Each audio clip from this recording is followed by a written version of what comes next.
11/2/25 പ്രഭാത മുരളി ബാബ്ദാദ മധുബൻ. ബാബ പറയുന്നു, മധുരമായ കുട്ടികളെ, നിങ്ങളെ ഭഗവാൻ പഠിപ്പിക്കുന്നു. നിങ്ങളുടെ പക്കൽ ജ്ഞാനരത്നങ്ങളുണ്ട്.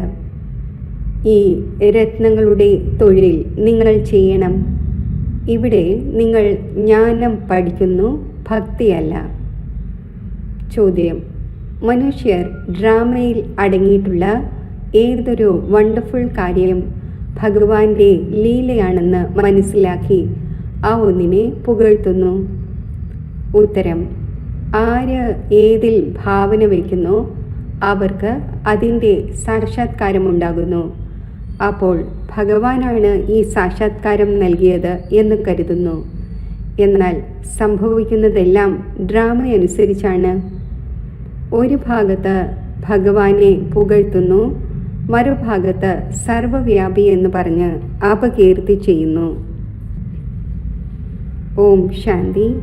ഭഗവാൻ വാച: കുട്ടികൾക്ക് ഇത് മനസ്സിലാക്കിച്ചു തന്നിട്ടുണ്ട്. മനുഷ്യനെയോ ദേവതയെയോ ഭഗവാൻ എന്ന് പറയുന്നില്ല. ബ്രഹ്മ ദേവതായ നമ, വിഷ്ണു ദേവതായ നമ, ശങ്കർ ദേവതായ നമ എന്ന് പാടുന്നുമുണ്ട്. പിന്നെ ശിവ പരമാത്മായ നമ എന്ന് പറയുന്നു.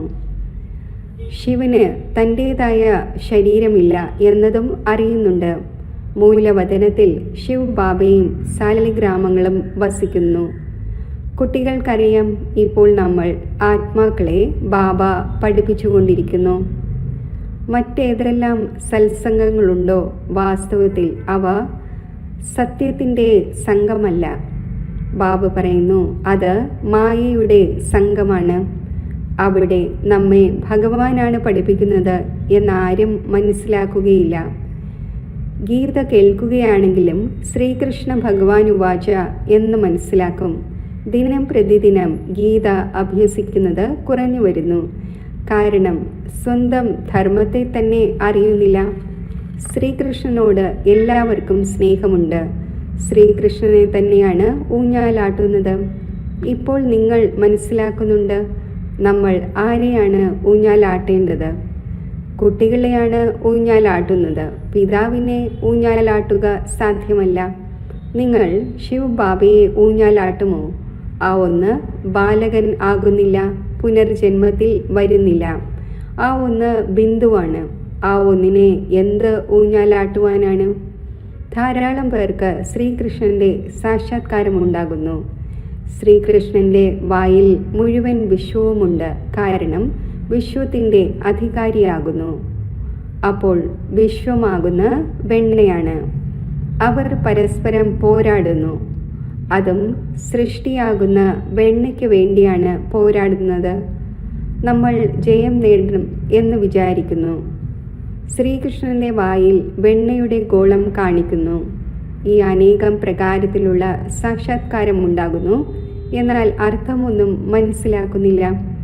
ഇവിടെ നിങ്ങൾക്ക് സാക്ഷാത്കാരത്തിൻ്റെ അർത്ഥം മനസ്സിലാക്കിച്ചു തരുന്നു. മനുഷ്യർ വിചാരിക്കുന്നു നമുക്ക് ഭഗവാനാണ് സാക്ഷാത്കാരം നൽകുന്നത്. ഇതും ബാബ മനസ്സിലാക്കിച്ചു തന്നിട്ടുണ്ട്. ആരെയാണോ ഓർമ്മിക്കുന്നത്? ആരെങ്കിലും ശ്രീകൃഷ്ണൻ്റെ നൗദാഭക്തി ചെയ്യുന്നു എന്ന് വിചാരിക്കൂ. എങ്കിൽ അല്പകാലത്തേക്ക് വേണ്ടി അയാളുടെ മനോകാമന പൂർത്തിയാകുന്നു. ഇതും ഡ്രാമയിൽ അടങ്ങിയതാണ്. ഭഗവാൻ സാക്ഷാത്കാരം നൽകി എന്ന് പറയുകയില്ല. ആര് ഏത് ഭാവനയോടെ ആരുടെ പൂജ ചെയ്യുന്നുവോ അവർക്ക് ആ സാക്ഷാത്കാരം ഉണ്ടാകുന്നു. ഇത് ഡ്രാമയിൽ അടങ്ങിയതാണ്. ആ ഒന്ന് സാക്ഷാത്കാരം നൽകുന്നു എന്ന് ഭഗവാനെ പുകഴ്ത്തിയിരിക്കുന്നതാണ്. ഒരു ഭാഗത്ത് ഇത്രയും പുകഴ്ത്തലും ചെയ്യുന്നു, പിന്നെ മറുഭാഗത്ത് പറയുന്നു കല്ലിലും മൺകട്ടയിലും ഭഗവാനുണ്ട് എന്ന്. എത്ര അന്ധവിശ്വാസത്തിൻ്റെ ഭക്തി ചെയ്യുന്നു! ശ്രീകൃഷ്ണൻ്റെ സാക്ഷാത്കാരമുണ്ടായി ശ്രീകൃഷ്ണപുരിയിൽ നമ്മൾ തീർച്ചയായും പോകും എന്ന് വിചാരിക്കുന്നു. എന്നാൽ ശ്രീകൃഷ്ണപുരി എവിടെ നിന്നും വരാനാണ്? ഈ എല്ലാ രഹസ്യവും ബാബ കുട്ടികളായ നിങ്ങൾക്ക് ഇപ്പോൾ മനസ്സിലാക്കിച്ചു തരുന്നു. ശ്രീകൃഷ്ണപുരിയുടെ സ്ഥാപന നടന്നുകൊണ്ടിരിക്കുന്നു. ഇത് കംസപുരിയാണ്. കംസൻ, അകാസുരൻ, ബകാസുരൻ, കുംഭകർണൻ, രാവണൻ ഇവയെല്ലാം അസുരന്മാരുടെ പേരുകളാണ്. ശാസ്ത്രങ്ങളിൽ എന്തെല്ലാമാണ് ഇരുന്ന് എഴുതിയിരിക്കുന്നത്? 2 പ്രകാരത്തിലുള്ള ഗുരുക്കന്മാരുണ്ട് എന്നതും മനസ്സിലാക്കിച്ചു കൊടുക്കണം. ഒന്നാണ് ഭക്തിമാർഗത്തിലെ ഗുരു. അവർ ഭക്തി തന്നെയാണ് പഠിപ്പിക്കുന്നത്. ഈ ബാബയാണെങ്കിൽ ജ്ഞാനത്തിൻ്റെ സാഗരമാണ്. ഈ ഒന്നിനെ സദ്ഗുരു എന്ന് പറയുന്നു. ഈ ഒന്ന് ഒരിക്കലും ഭക്തി പഠിപ്പിക്കുന്നില്ല, ജ്ഞാനം തന്നെയാണ് പഠിപ്പിക്കുന്നത്. മനുഷ്യരാണെങ്കിൽ ഭക്തിയിൽ എത്ര സന്തോഷിക്കുന്നു, കൈത്താളം മുഴക്കുന്നു. ബനാറസിൽ നിങ്ങൾ നോക്കുകയാണെങ്കിൽ എല്ലാ ദേവതമാരുടെയും ക്ഷേത്രങ്ങൾ ഉണ്ടാക്കിയിരിക്കുകയാണ്. ഇതെല്ലാം ഭക്തിമാർഗത്തിൻ്റെ വ്യാപാരമാണ്, ഭക്തിയുടെ തൊഴിലാണ്. കുട്ടികളായ നിങ്ങളുടെ തൊഴിൽ ജ്ഞാനരത്നങ്ങളുടേതാണ്. ഇതിനെയും വ്യാപാരം എന്ന് പറയുന്നു. ബാബയും രത്നങ്ങളുടെ വ്യാപാരിയാണ്. നിങ്ങൾ മനസ്സിലാക്കുന്നുണ്ട് ഈ രത്നങ്ങൾ ഏതാണ് എന്ന്? ആരാണോ കഴിഞ്ഞ കൽപ്പത്തിൽ മനസ്സിലാക്കിയത് അവർ തന്നെയാണ് ഈ കാര്യങ്ങൾ മനസ്സിലാക്കുക. മറ്റാരും മനസ്സിലാക്കുകയില്ല. വലിയവരായ ആരെല്ലാം ഉണ്ടോ അവർ അവസാനം വന്ന് മനസ്സിലാക്കും, കൺവേർട്ട് ആവുകയും ചെയ്യുമല്ലോ. ഒരു ജനക രാജാവിൻ്റെ കഥ കേൾപ്പിക്കുന്നു. ജനകൻ പിന്നെ അഞ്ജനകനായി. ഒരാളുടെ പേര് ശ്രീകൃഷ്ണൻ എന്നാണെങ്കിൽ പറയും നിങ്ങൾ അനുദൈവിക ശ്രീകൃഷ്ണനാകും എന്ന്. ആ സർവഗുണ സമ്പന്നനായ ശ്രീകൃഷ്ണൻ എവിടെ? ഇയാളെവിടെ? ചിലർക്ക് ലക്ഷ്മി എന്ന പേരുണ്ട്. ഈ ലക്ഷ്മി നാരായണൻ്റെ മുന്നിൽ പോയി മഹിമ പാടുകയും ചെയ്യുന്നു. ഇവരിലും നമ്മളിലും എന്തുകൊണ്ട് വ്യത്യാസമുണ്ടായി എന്ന് മനസ്സിലാക്കുന്നില്ല. ഇപ്പോൾ കുട്ടികളായി നിങ്ങൾക്ക് നോളജ് ലഭിച്ചു. ഈ സൃഷ്ടിചക്രം എങ്ങനെ തിരിയുന്നു? നിങ്ങൾ തന്നെയാണ് 84 ജന്മങ്ങൾ എടുക്കുക. ഈ ചക്രം അനേകം തവണ തിരിഞ്ഞു വന്നു. ഒരിക്കലും നിൽക്കുക സാധ്യമല്ല. നിങ്ങൾ ഈ നാടകത്തിനുള്ളിലെ ആക്ടേഴ്സാണ്. നമ്മൾ ഈ നാടകത്തിൽ പാർട്ട് അഭിനയിക്കാൻ വന്നിരിക്കുകയാണ് എന്നത് മനുഷ്യർ തീർച്ചയായും മനസ്സിലാക്കുന്നുണ്ട്. ബാക്കി ഡ്രാമയുടെ ആദ്യമധ്യ അന്ത്യത്തെ അറിയുന്നില്ല. കുട്ടികളായ നിങ്ങൾ അറിയുന്നുണ്ട് നമ്മൾ ആത്മാക്കളുടെ വാസസ്ഥാനം ഉപരിക്കും ഉപരിയാണ്.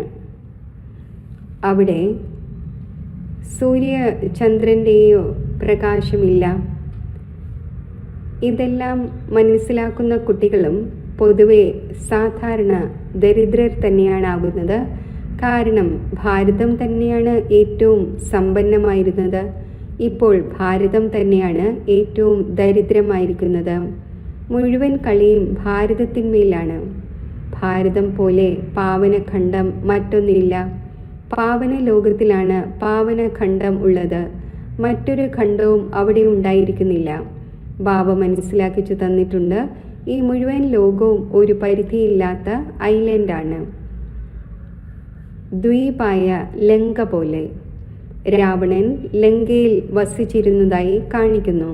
ഇപ്പോൾ നിങ്ങൾ മനസ്സിലാക്കുന്നുണ്ട് മുഴുവൻ പരിധിയില്ലാത്ത ലങ്കയിന്മേലാണ് രാവണൻ്റെ രാജ്യം. ഈ മുഴുവൻ സൃഷ്ടിയും സമുദ്രത്തിന്മേൽ നിൽക്കുകയാണ്. ഇത് ദ്വീപാണ്. ഇതിന്മേൽ രാവണൻ്റെ രാജ്യമാണ്. ഈ സീതമാരെല്ലാം രാവണൻ്റെ ജയിലിലാണ്. അവരാണെങ്കിൽ പരിധിയുള്ള കഥകൾ ഉണ്ടാക്കിയിരിക്കുന്നു. ഇത് മുഴുവൻ പരിധിയില്ലാത്ത കാര്യമാണ്, പരിധിയില്ലാത്ത നാടകമാണ്. അതിൽ തന്നെ പിന്നെ ചെറിയ ചെറിയ നാടകങ്ങൾ ഇരുന്ന് ഉണ്ടാക്കിയിരിക്കുകയാണ്. ഈ സിനിമയും മറ്റും ഇപ്പോഴാണ് ഉണ്ടായത്. അപ്പോൾ ബാബയ്ക്കും മനസ്സിലാക്കിച്ചു തരുന്നത് സഹജമാകുന്നു. പരിധിയില്ലാത്ത മുഴുവൻ ഡ്രാമയും കുട്ടികളായ നിങ്ങളുടെ ബുദ്ധിയിലുണ്ട്. മൂലവതനവും സൂക്ഷ്മവതനവും ആരുടെയും ബുദ്ധിയിൽ ഉണ്ടായിരിക്കുക സാധ്യമല്ല. നിങ്ങൾക്കറിയാം നമ്മൾ ആത്മാക്കൾ മൂലവതനത്തിൽ വസിക്കുന്നവരാണ്. ദേവതമാർ സൂക്ഷ്മവതനവാസിയാണ്. അവരെ ഫരിഷ്ത എന്നും പറയുന്നു. അവിടെ എല്ലിൻ്റെയും മാംസത്തിൻ്റെയും കൂട് ഉണ്ടായിരിക്കുകയില്ല. ഈ സൂക്ഷ്മവതനത്തിൻ്റെ പാർട്ടും അല്പസമയത്തേക്കുള്ളതാണ്. ഇപ്പോൾ നിങ്ങൾ വരികയും പോവുകയും ചെയ്യുന്നു, പിന്നെ ഒരിക്കലും പോവുകയില്ല. നിങ്ങൾ ആത്മാക്കൾ എപ്പോഴാണോ മൂലവതനത്തിൽ നിന്നും വരുന്നത്, അപ്പോൾ സൂക്ഷ്മവതനം വഴിയല്ല വരുന്നത്, നേരെ വരുന്നു. ഇപ്പോൾ സൂക്ഷ്മവതനം വഴി പോകുന്നു. ഇപ്പോൾ സൂക്ഷ്മവതനത്തിൻ്റെ പാർട്ടുണ്ട്. ഈ എല്ലാ രഹസ്യവും കുട്ടികൾക്ക് മനസ്സിലാക്കിച്ചു തരുന്നു. ബാബ അറിയുന്നുണ്ട്, ഞാൻ ആത്മാക്കളെ മനസ്സിലാക്കിച്ചു കൊണ്ടിരിക്കുകയാണ്. സാധു സന്യാസിമാർ തുടങ്ങി ആരും തന്നെ ഈ കാര്യങ്ങൾ അറിയുന്നില്ല. അവർക്ക് ഒരിക്കലും ഇങ്ങനെ സംസാരിക്കാൻ സാധിക്കില്ല. ബാബ തന്നെയാണ് കുട്ടികളോട് സംസാരിക്കുന്നത്. ഓർഗൻസ് ഇല്ലാതെ സംസാരിക്കാൻ സാധിക്കില്ല. പറയുന്നു, ഞാൻ ഈ ശരീരത്തിൻ്റെ ആധാരമെടുത്ത് കുട്ടികളായ നിങ്ങളെ പഠിപ്പിക്കുന്നു. ആത്മാക്കളായ നിങ്ങളുടെ ദൃഷ്ടിയും ബാബയുടെ നേർക്ക് പോകുന്നു. ഇതെല്ലാം പുതിയ കാര്യങ്ങളാണ്. നിരാകാരനായ ബാബ, ആ ഒന്നിൻ്റെ നാമമാണ് ശിവബാബ. നിങ്ങൾ ആത്മാക്കളുടെ നാമം ആത്മാവ് എന്ന് തന്നെയാണ്. നിങ്ങളുടെ ശരീരത്തിൻ്റെ നാമം മാറുന്നു. മനുഷ്യർ പറയുന്നു പരമാത്മാവ് നാമരൂപത്തിൽ നിന്നും വേറിട്ടതാണ്. എന്നാൽ നാമം ശിവൻ എന്ന് പറയുന്നുവല്ലോ. ശിവന്റെ പൂജയും ചെയ്യുന്നു. മനസ്സിലാക്കുന്നത് ഒന്ന്, ചെയ്യുന്നത് മറ്റൊന്ന്. ഇപ്പോൾ നിങ്ങൾ ബാബയുടെ നാമ രൂപ ദേശ കാലത്തെയും മനസ്സിലാക്കി കഴിഞ്ഞു. നിങ്ങൾ അറിയുന്നുണ്ട്, നാമരൂപങ്ങൾ ഇല്ലാത്ത ഏതെങ്കിലും വസ്തു ഉണ്ടായിരിക്കുക സാധ്യമല്ല. ഇതും വളരെ സൂക്ഷ്മമായി മനസ്സിലാക്കേണ്ട കാര്യമാണ്. ബാബ മനസ്സിലാക്കിച്ചു തരുന്നു, സെക്കൻഡിൽ ജീവൻ മുക്തി, അതായത് മനുഷ്യന് നരനിൽ നിന്നും നാരായണനാകാൻ സാധിക്കും എന്ന് മഹിമയുമുണ്ട്. ബാബ ഹെവൻലി ഗോഡ് ഫാദർ ആണ് എന്നിരിക്കെ, നമ്മൾ ആ ഒന്നിൻ്റെ കുട്ടികൾ ആണെന്നിരിക്കെ സ്വർഗത്തിൻ്റെ അധികാരിയായി. എന്നാൽ ഇതും മനസ്സിലാക്കുന്നില്ല. ബാബ പറയുന്നു, കുട്ടികളെ, നിങ്ങളുടെ എയിം ഓബ്ജക്റ്റ് തന്നെ ഇതാണ്, നരനിൽ നിന്നും നാരായണനാകണം. രാജയോഗമാണല്ലോ. വളരെ പേർക്ക് ചതുർഭുജത്തിൻ്റെ സാക്ഷാത്കാരം ഉണ്ടാകുന്നു. ഇതിലൂടെ സിദ്ധമാകുന്നത് നമ്മൾ വിഷ്ണുപുരിയുടെ അധികാരി ആകാൻ പോകുന്നവരാണ് എന്നാണ്. നിങ്ങൾക്കറിയാം, സ്വർഗത്തിലും ലക്ഷ്മി നാരായണൻ്റെ സിംഹാസനത്തിന് പിന്നാലെ വിഷ്ണുവിൻ്റെ ചിത്രം വയ്ക്കുന്നു. അതിനർത്ഥം വിഷ്ണുപുരിയിൽ ഇവരുടെ രാജ്യമാണ് എന്നാണ്. ഈ ലക്ഷ്മി നാരായണൻ വിഷ്ണുപുരിയുടെ അധികാരിയാണ്. അത് ശ്രീകൃഷ്ണപുരിയാണ്, ഇത് കംസപുരിയാണ്. ഡ്രാമയനുസരിച്ച് ഈ പേരും വയ്ക്കപ്പെടുന്നു. ബാബ മനസ്സിലാക്കിച്ചു തരുന്നു, എൻ്റെ രൂപം വളരെ സൂക്ഷ്മമാണ്, ആർക്കും അറിയുവാൻ സാധിക്കുന്നില്ല. ആത്മാവ് ഒരു സ്റ്റാറാണ് എന്ന് പറയുകയും ചെയ്യുന്നു. എന്നാൽ പിന്നെ ലിംഗം ഉണ്ടാക്കുന്നു. ഇല്ലെങ്കിൽ പിന്നെ പൂജ എങ്ങനെ നടക്കും? രുദ്രയജ്ഞം രചിക്കുമ്പോൾ അങ്കുഷ്ട സമാനം സാലിഗ്രാമം ഉണ്ടാക്കുന്നു. മറുഭാഗത്ത് ആ ഒന്നിനെ അത്ഭുത നക്ഷത്രം എന്ന് പറയുന്നു. ആത്മാവിനെ കാണുന്നതിനായി വളരെയധികം പരിശ്രമിക്കുന്നു, പക്ഷേ ആർക്കും കാണുവാൻ സാധിക്കുന്നില്ല. രാമകൃഷ്ണൻ വിവേകാനന്ദനും കാണിച്ചു കൊടുത്തുവല്ലോ. ആത്മാവ് ആ ഒന്നിൽ നിന്നും പുറത്തു വന്ന് എന്നിൽ ലയിച്ചു ചേർന്നു എന്ന് അദ്ദേഹം കണ്ടു. ഇപ്പോൾ ആ ഒന്നിന് ആരുടെ സാക്ഷാത്കാരമായിരിക്കും ഉണ്ടാവുക? ആത്മാവിൻ്റെയും പരമാത്മാവിൻ്റെയും രൂപം ഒന്ന് തന്നെയാണ്. ബിന്ദുവിനെ കണ്ടു, ഒന്നും മനസ്സിലാക്കുന്നില്ല. ആത്മാവിൻ്റെ സാക്ഷാത്കാരം ആരും ആഗ്രഹിക്കുന്നില്ല. ആഗ്രഹം വയ്ക്കുന്നത് പരമാത്മാവിൻ്റെ സാക്ഷാത്കാരം ഉണ്ടാകുവാനാണ്. അദ്ദേഹം ഇരുന്നത് ഗുരുവിൽ നിന്നും പരമാത്മാവിൻ്റെ സാക്ഷാത്കാരം കാണുവാനാണ്. ജ്യോതി ആയിരുന്നു, അത് എന്നിൽ ലയിച്ചു എന്ന് മാത്രം പറഞ്ഞു. ഇതിലൂടെ തന്നെ അദ്ദേഹം വളരെ സന്തുഷ്ടമായി. ഇതുതന്നെയാണ് പരമാത്മാവിൻ്റെ രൂപം എന്ന് മനസ്സിലാക്കി. ഗുരുവിൽ ഭാവന നിലനിൽക്കുന്നു. ഭഗവാന്റെ സാക്ഷാത്കാരത്തിനു വേണ്ടി ഒന്നും മനസ്സിലാക്കുന്നില്ല. ഭക്തിമാർഗത്തിൽ ആര് മനസ്സിലാക്കിക്കുവാനാണ്? ഇപ്പോൾ ബാബ ഇരുന്ന് മനസ്സിലാക്കിച്ചു തരുന്നു. ഏതേതെല്ലാം രൂപത്തിൽ എങ്ങനെയുള്ള ഭാവന വയ്ക്കുന്നോ, ഏതൊരു മുഖം കാണുന്നോ, ആ സാക്ഷാത്കാരമുണ്ടാകുന്നു. ഏതുപോലെ ഗണപതിയുടെ വളരെയധികം പൂജ ചെയ്യുകയാണെങ്കിൽ ചൈതന്യ രൂപത്തിൽ അതിൻ്റെ സാക്ഷാത്കാരം ഉണ്ടാകുന്നു. ഇല്ലെങ്കിൽ അവർക്ക് നിശ്ചയം എങ്ങനെ ഉണ്ടാകും? തേജോമയ രൂപം കണ്ട് വിചാരിക്കുന്നു നമ്മൾ ഭഗവാന്റെ സാക്ഷാത്കാരം കണ്ടു എന്ന്. അതിൽ തന്നെ സന്തോഷിക്കുന്നു. ഇതെല്ലാം ഭക്തിമാർഗമാണ്, ഇറങ്ങുന്ന കലയാണ്. ആദ്യത്തെ ജന്മം നല്ലതായിരിക്കും, പിന്നെ കുറഞ്ഞു കുറഞ്ഞ് അന്തിമത്തിൽ വരുന്നു. കുട്ടികൾ തന്നെയാണ് ഈ കാര്യങ്ങൾ മനസ്സിലാക്കുന്നത്. ആര് കഴിഞ്ഞ കൽപ്പത്തിൽ ജ്ഞാനം മനസ്സിലാക്കിയോ അവരെ തന്നെയാണ് ഇപ്പോൾ മനസ്സിലാക്കിച്ചു കൊണ്ടിരിക്കുന്നത്. കഴിഞ്ഞ കൽപ്പത്തിലുള്ളവർ തന്നെയാണ് വരുന്നത്. പിന്നെ മറ്റുള്ളവരുടെ ധർമ്മമേ വേറെയാണ്. ബാബ മനസ്സിലാക്കിച്ചു തരുന്നു. ഓരോരോ ചിത്രത്തിലും ഭഗവാൻ ഉവാച എന്നെഴുതൂ.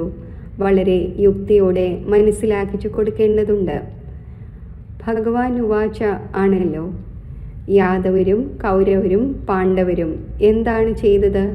അതിൻ്റെ ചിത്രമാണിത്. ചോദിക്കൂ, നിങ്ങൾ പറയൂ, തൻ്റെ പിതാവിനെ അറിയാമോ? അറിയുന്നില്ലെങ്കിൽ അതിനർത്ഥം ബാബയോട് പ്രീതിയില്ല എന്നാണല്ലോ. അപ്പോൾ വിപരീത ബുദ്ധിയായി. ബാബയോട് പ്രീതിയില്ലെങ്കിൽ വിനാശമാകും. പ്രീതബുദ്ധി വിജയന്തി സത്യമേവ ജയതേ. ഇതിൻ്റെ അർത്ഥവും ശരിയാണ്. ബാബയെ ഓർമ്മിക്കുന്നതേ ഇല്ലെങ്കിൽ വിജയം നേടാൻ സാധിക്കില്ല. ഇപ്പോൾ നിങ്ങൾ സിദ്ധമാക്കി പറഞ്ഞു കൊടുക്കുന്നു. ഗീത കേൾപ്പിച്ചത് ശിവഭഗവാനാണ്. ആ ഒന്ന് തന്നെയാണ് രാജയോഗം പഠിപ്പിച്ചത് ബ്രഹ്മാവിലൂടെ. ഇത് ശ്രീകൃഷ്ണ ഭഗവാന്റെ ഗീതയാണ് എന്ന് മനസ്സിലാക്കി പ്രതിജ്ഞ ചെയ്യുന്നു. അവരോട് ചോദിക്കണം, എല്ലായിടത്തുമുള്ളവനും എല്ലാം കാണുന്നവനും എന്ന് ശ്രീകൃഷ്ണനെയാണോ കണക്കാക്കേണ്ടത്, അതോ ഭഗവാനെയാണോ? ഈശ്വരനെ എല്ലായിടത്തുമുള്ളവനും എല്ലാം കാണുന്നവനുമായി അറിഞ്ഞ് സത്യം പറയൂ എന്ന് പറയുന്നു. ആശയക്കുഴപ്പമായല്ലോ. അപ്പോൾ പ്രതിജ്ഞയും അസത്യമായതാകുന്നു. സർവീസ് ചെയ്യുന്ന കുട്ടികൾക്ക് ഗുപ്ത ലഹരി ഉണ്ടായിരിക്കേണ്ടതാണ്. ലഹരിയോടെ മനസ്സിലാക്കിച്ചു കൊടുക്കുമെങ്കിൽ സഫലതയുണ്ടാകും. നിങ്ങളുടെ ഈ പഠനവും ഗുപ്തമാണ്, പഠിപ്പിക്കുന്നവനും ഗുപ്തമാണ്. നിങ്ങൾക്കറിയാം, നമ്മൾ പുതിയ ലോകത്തിൽ പോയി ഇതാകും. പുതിയ ലോകം സ്ഥാപിതമാകുന്നു മഹാഭാരത യുദ്ധത്തിനു ശേഷം. കുട്ടികൾക്ക് ഇപ്പോൾ നോളജ് ലഭിച്ചു. അതും നമ്പർ വൈസായി ധാരണ ചെയ്യുന്നു. യോഗത്തിലും നമ്പർ വൈസായി ഇരിക്കുന്നു. ഈ പരിശോധനയും നടത്തേണ്ടതാണ്. നമ്മൾ എത്രത്തോളം ഓർമ്മയിൽ ഇരിക്കുന്നുണ്ട്? ബാബ പറയുന്നു, ഇപ്പോൾ നിങ്ങളുടെ ഈ പുരുഷാർത്ഥം ഭാവിയിലെ 21 ജന്മത്തേക്ക് വേണ്ടിയുള്ളതാകും. ഇപ്പോൾ ഫെയിലായെങ്കിൽ കൽപ്പകൽപ്പാന്തരങ്ങളിൽ ഫെയിലായിക്കൊണ്ടിരിക്കും. ഉയർന്ന പദവി നേടാനാകില്ല. ഉയർന്ന പദവി നേടാനുള്ള പുരുഷാർത്ഥം ചെയ്യേണ്ടത് ആവശ്യമാണ്. ഇങ്ങനെയും ചിലർ സെൻറ്റേഴ്സിൽ വന്നുകൊണ്ടിരിക്കുന്നു. അവർ വികാരത്തിൽ പോയിക്കൊണ്ടിരിക്കുന്നു, പിന്നെ സെൻറ്റേഴ്സിൽ വന്നുകൊണ്ടുമിരിക്കുന്നു. ഈശ്വരൻ എല്ലാം കാണുന്നു, അറിയുന്നു എന്ന് മനസ്സിലാക്കുന്നു. ഇപ്പോൾ ബാബ ഇതിരുന്ന് നോക്കേണ്ട എന്ത് കാര്യം? നിങ്ങൾ അസത്യം പറയുകയും വികർമ്മം ചെയ്യുകയാണെങ്കിൽ തൻ്റെ തന്നെ നഷ്ടമുണ്ടാക്കും. ഇത് നിങ്ങളും മനസ്സിലാക്കുന്നു. മുഖം കറുപ്പിക്കുകയാണെങ്കിൽ ഉയർന്ന പദവി നേടാൻ സാധിക്കില്ല. അത് ബാബ അറിഞ്ഞാൽ തന്നെയും കാര്യം ഒന്നു തന്നെയാണ്. ആ ഒന്നിന് എന്താവശ്യമാണുള്ളത്? സ്വയം കുറ്റബോധം തോന്നണം. ഞാൻ ഇങ്ങനെയുള്ള കർമ്മം ചെയ്യുന്നതിലൂടെ ദുർഗതി പ്രാപിക്കും. ബാബ എന്തിനും പറഞ്ഞു തരണം? പിന്നെ ഡ്രാമയിൽ ഉണ്ടെങ്കിൽ പറഞ്ഞു തരികയും ചെയ്യുന്നു. ബാബയോട് ഒളിപ്പിക്കുക എന്നാൽ തൻ്റെ സത്യനാശം ചെയ്യുക എന്നാണ്. പാവനമാകുന്നതിനായി ബാബയെ ഓർമ്മിക്കണം. നിങ്ങൾക്ക് ഈ ചിന്തയുണ്ടായിരിക്കണം, നമ്മൾ നല്ല രീതിയിൽ പഠിച്ച് ഉയർന്ന പദവി നേടട്ടെ. ആരെങ്കിലും മരിച്ചാലോ ജീവിച്ചാലോ അതിൻ്റെ ചിന്തയില്ല. ചിന്ത വയ്ക്കേണ്ടത് ബാബയിൽ നിന്നും സമ്പത്ത് എങ്ങനെ നേടാം എന്നതിൻ്റേതാണ്. അപ്പോൾ ആർക്കും ചുരുക്കത്തിൽ മനസ്സിലാക്കിച്ചു കൊടുക്കണം. ശരി, മധുരമധുരമായ വളരെ കാലം വേർപിരിഞ്ഞ ശേഷം തിരിച്ചു കിട്ടിയ കുട്ടികൾക്ക് മാതാവും പിതാവുമായ ബാബ് ദാദയുടെ സ്നേഹസ്മരണകൾ. Good morning. ആത്മീയ പിതാവിൻ്റെ ആത്മീയ കുട്ടികൾക്ക് നമസ്തേ.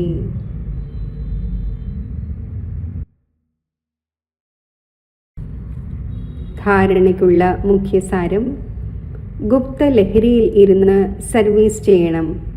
കുറ്റബോധം ഉണ്ടായിക്കൊണ്ടിരിക്കുന്ന തരത്തിലുള്ള ഒരു കർമ്മവും ചെയ്യരുത്. നമ്മൾ എത്രത്തോളം ഓർമ്മയിലിരിക്കുന്നുണ്ട് എന്ന് സ്വയം പരിശോധിക്കണം.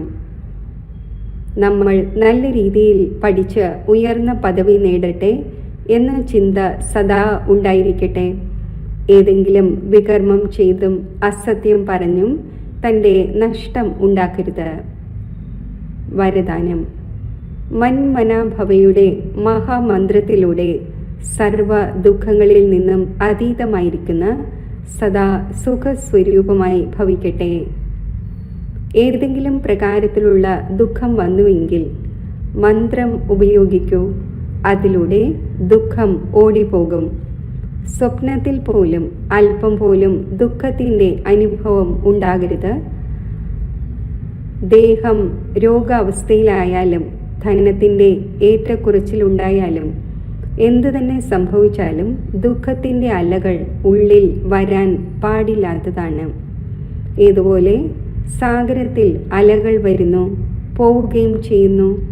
എന്നാൽ ആർക്കാണോ ആ അലകളിൽ ആടുവാൻ അറിയാവുന്നത് അവർ അതിൽ സുഖമനുഭവിക്കുന്നു. കളിച്ചുകൊണ്ടിരിക്കുകയാണ് എന്ന തരത്തിൽ അലകളെ ചാടി മറികടക്കുന്നു. സാഗരത്തിൻ്റെ കുട്ടികൾ സുഖസ്വരൂപമാണ്. ദുഃഖത്തിൻ്റെ അല പോലും വരരുത്. സ്ലോഗൻ: ഓരോ സങ്കല്പത്തിലും ദൃഢതയുടെ വിശേഷതയെ പ്രാക്ടിക്കലിൽ കൊണ്ടുവരൂ. അപ്പോൾ പ്രത്യക്ഷത ഉണ്ടാകും. അവ്യക്ത സൂചന: ഏകാന്ത പ്രിയരാകൂ. ഏകതയും ഏകാഗ്രതയും സ്വായത്തമാക്കൂ. സ്വ ഉന്നതിയിലും സേവനത്തിൻ്റെ ഉന്നതിയിലും ഒരാൾ പറഞ്ഞു, മറ്റേയാൾ ഹാൻജി ശരി എന്ന് പറഞ്ഞു. ഇങ്ങനെ സദാ ഏകതയിലൂടെയും ദൃഢതയിലൂടെയും പോയിക്കൊണ്ടിരിക്കൂ. ഏതുപോലെ ദാദിമാരുടെ ഏകതയുടെയും ദൃഢതയുടെയും സംഘടന ഉറച്ചതാണ്, അതേപോലെ ആദി സേവനത്തിൻ്റെ രത്നങ്ങളുടെ സംഘടന ഉറച്ചതാകണം. ഇതിൻ്റെ വളരെയധികം ആവശ്യകതയുണ്ട്. ഓം ശാന്തി. യോഗത്തിൻ്റെ അഭ്യാസം. എൻ്റെ ബാബ എന്ന ലഹരിയുക്ത സങ്കല്പത്തിൽ ബാബയാണ് എൻ്റെ ലോകം എന്ന സർവശ്രേഷ്ഠ ഭാവനായുക്ത സങ്കല്പത്തിൽ ഞാൻ സ്ഥിതി ചെയ്യുന്നു.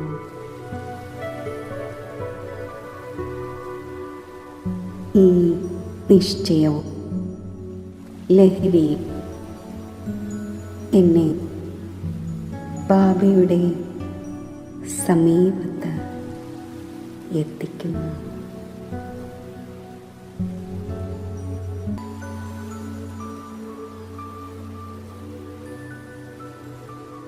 ശിവബാബയുടെ സമീപത്തായി ഞാൻ സ്ഥിതി ചെയ്യുന്നു.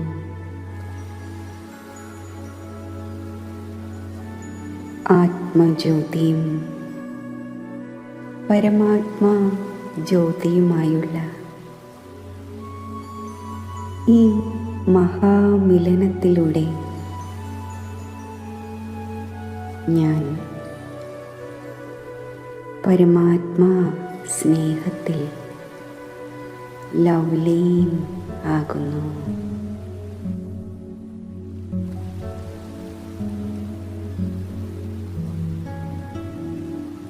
സർവ വരദാനങ്ങളും അടങ്ങിയ ഈ പരമാത്മാ സ്നേഹം എന്നെ സമാന സ്വരൂപമാക്കി മാറ്റുന്നു.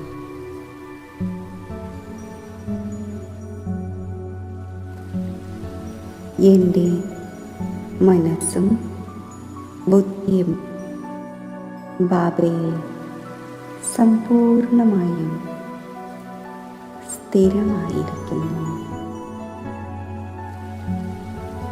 ഈ സർവശ്രേഷ്ഠ സ്വരൂപം എൻ്റെ സദോഗുണി സംസ്കാരങ്ങളെ പ്രത്യക്ഷമാക്കുന്നു.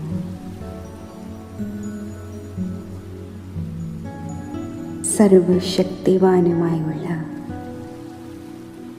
ഈ ശക്തിശാലി യോഗം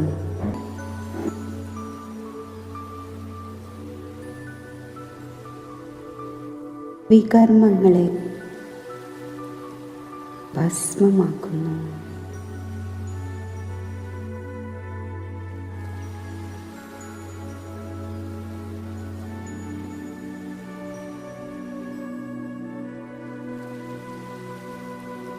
ശിവബാബയുടെ മടിത്തട്ടിൽ ഞാൻ സ്വസ്ഥ അവസ്ഥ കൈവരിക്കുന്നു.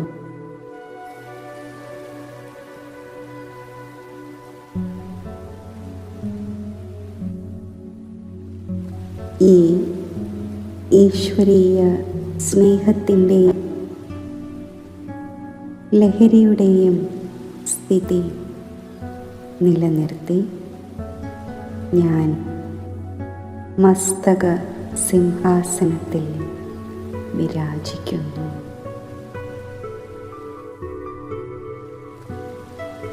ശുദ്ധ സങ്കൽപ്പ സ്വരൂപാവസ്ഥയിൽ